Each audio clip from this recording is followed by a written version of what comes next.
Bonjour Adama et salut à tes lecteurs de Financial Afrique. Aujourd'hui, je vais commenter pour le Sénégal et pour l'Afrique ce qui se passe au niveau du monde sur les marchés financiers et ce que peuvent faire les Africains dans cette situation. Alors, je vais commencer tout de suite par montrer le graphique ici de l'S&P, c'est-à-dire les marchés américains. Et comme on le voit ici, la tendance ici depuis plusieurs mois, elle a été cassée et le marché est revenu. Mais cela signifie en réalité que ce n'est pas la fin, ce n'est pas le début. En fait, ça va venir jusqu'à là. Donc, le gros de la baisse sur les marchés américains va venir. Et ce n'est pas la peine de chercher à espérer que le marché va revenir de ce côté-là. Parce que, en fait, les marchés américains, c'est un animal en fait, qui est blessé. Et un éléphant ou même un dinosaure. Et il ne pourra pas se relever parce qu'il est très gros et il dépasse le contrôle de la Réserve fédérale et il dépasse le contrôle des banques centrales. Donc aujourd'hui, nous avons affaire à un mouvement très violent et il faut pouvoir anticiper ce qui va arriver.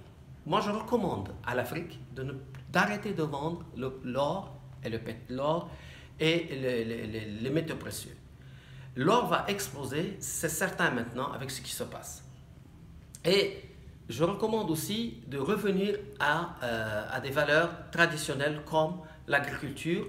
Et l'agriculture va être très importante pour l'Afrique. En ce qui concerne les métaux précieux, je dirais qu'aujourd'hui, on assiste à des multinationales qui viennent en Afrique et qui proposent d'investir soi-disant dans le pays, au Sénégal ou ailleurs. Et en réalité, ils viennent acheter pour un bout de pain une concession et extraire des milliards de dollars de l'Afrique en laissant de l'arsenic et du poison, en fait, dans les mines aurifères, etc. Et en réalité, ils ne viennent pas avec du cash. Ils font simplement de l'ingénierie financière. Et ils ramènent de l'argent avec de l'ingénierie. Or, nous, Africains, on est tout à fait capables de faire de l'ingénierie financière. On n'a pas besoin d'eux pour venir exploiter nos ressources qui, en fait, ils appartiennent à nos enfants. Donc, je propose que les jeunes Africains qui étudient s'intéressent à l'ingénierie financière et je vais leur donner une idée.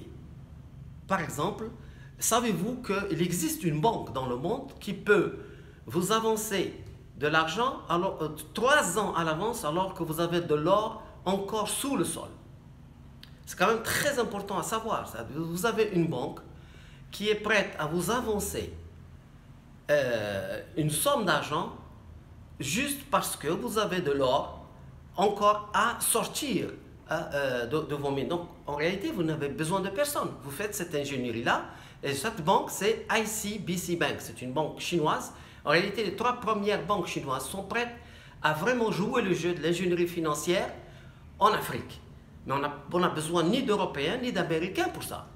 Il y a une intelligence africaine très puissante qu'il faut mobiliser pour ne plus avoir à donner des concessions à des étrangers. Donc, en ce qui concerne le Bitcoin, je dirais que le Bitcoin, il ne faut pas en tenir compte. Oubliez le Bitcoin. Ce qu'il faut retenir, c'est qu'aujourd'hui, l'Afrique peut lancer sa propre monnaie digitale. Ça, personne ne pourra bloquer ça. De même que personne ne pourra bloquer l'Internet.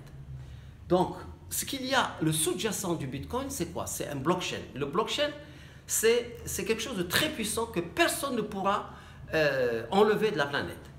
Parce que c'est un moyen de pouvoir se dispenser des intermédiaires. Or, l'Afrique, depuis plus de 100 ans, est sous l'emprise des intermédiaires. Donc, si l'Afrique devient leader dans le domaine du blockchain, l'Afrique se libère de ces intermédiaires et se réapproprie toutes ces richesses. Donc, le blockchain devient un outil très puissant d'indépendance de l'Afrique. Et c'est pour cela que je fais cette vidéo, pour parler à mes frères sénégalais et à mes frères africains, pour leur dire qu'il est grand temps que partout, dans toutes les universités, à Cheikh Anta Diop et ailleurs, que tous les étudiants étudient ce que c'est le blockchain et puissent mettre en œuvre le blockchain dans toutes les activités possibles au niveau de l'industrie, au niveau des mines, au niveau de la pêche, etc. Et pourquoi pas s'organiser pour lancer une monnaie digitale africaine. Pourquoi ça peut très bien marcher?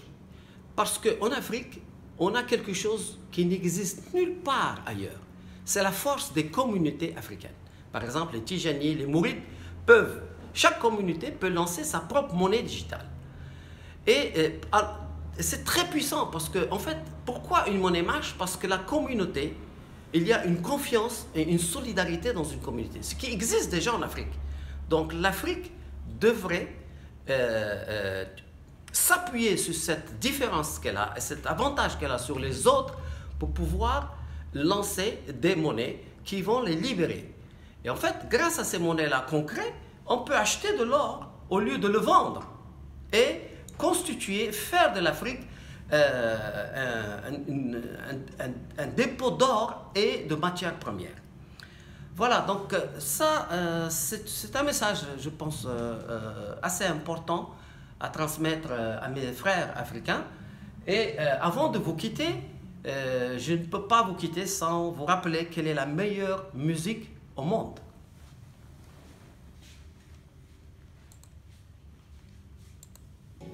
This world